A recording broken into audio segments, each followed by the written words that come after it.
Hi everyone, I have some tips if you want to write music like Gibran Alcocer. It's a very easy, very simple, but a very effective style of writing music. After you watch the video, I encourage you to write a composition where you put those tips into practice. So, without further ado, let's begin. So, the first thing to do is to pick a 4-chord progression, and every chord lasts 2 measures. You can pick any chord you like. Ideally, it should have a neoclassical aesthetic. My progression is B minor, F sharp minor, A major, and E major. If you can come up with a chord progression of your own, you can copy mine, and that's fine for now. I also can leave some chord progressions in the description of the video.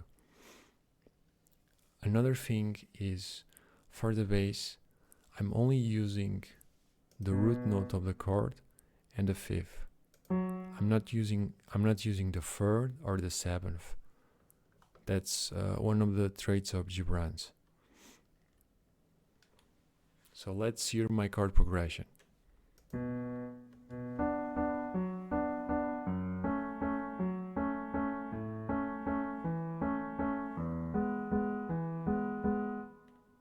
Now that you have your chord progression, let's talk about the melody.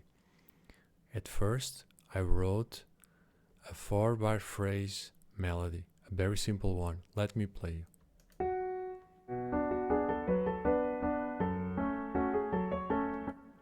Okay, very simple, just dotted quarter notes and 8th notes. After that, I used a very big trait of Gibran's music, which is using half notes on the first beat of the measure and on the last one. The last one, this tight note, creates a syncopation against this note, and this creates a sense of fluctuation, which is a big part of his music. Let's hear it.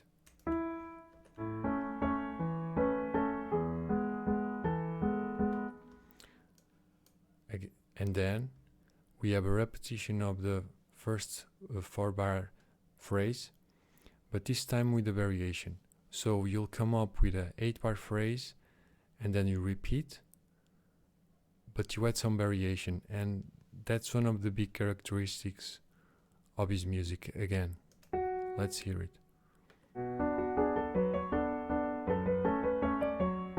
I'm going to play in comparison.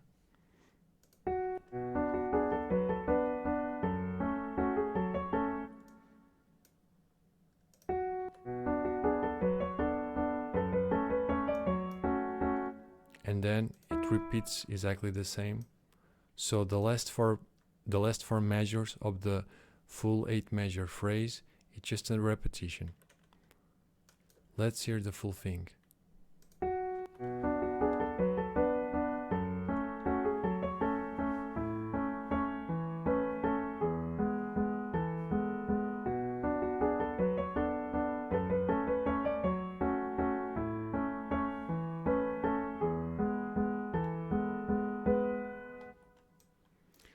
And on the last measures of the phrase, it's again another very characteristic thing of his music is to use long notes, ascending long notes, to create a sense of suspense or a sense that something is going to happen and you don't know what.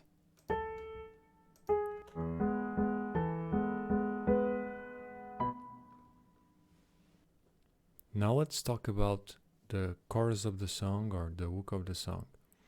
As you can see, we have here a descending pattern using only mostly the notes of the triad. So we are using B, F sharp, and D in a descending manner, and we repeat this pattern for 3 times, as you can see, from here to here. After repeating 3 times, we break the pattern, and in this case we do an ascending line. So this is called in classical music a latent melody, and it was used by Sibelius and Bach. And just like I said, you use a repetitive pattern, and for a melodic purpose, you do something else to add variety and interest for the listener. So let's hear the chorus of the song.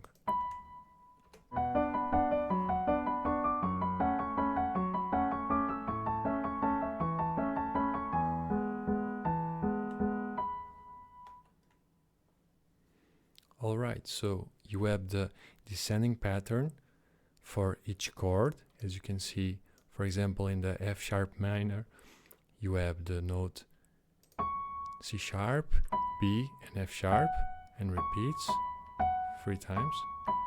And then you have the ascending pattern. For the A major, you have the same thing. The ascending part. And the last chord, you have 2 long ascending notes landing on the B. And repeats again. And does the same thing. That's it for the tips. Now I will play you a MIDI piano arrangement that I made on my DAW.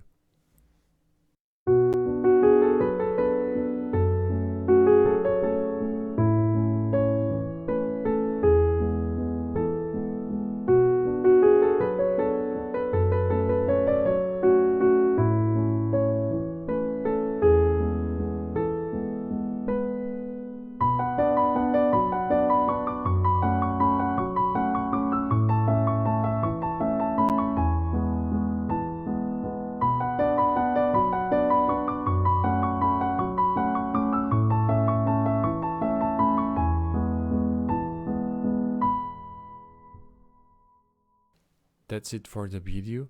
Let me know if you have any questions or suggestions, and thank you so much for watching, and see you on the next one.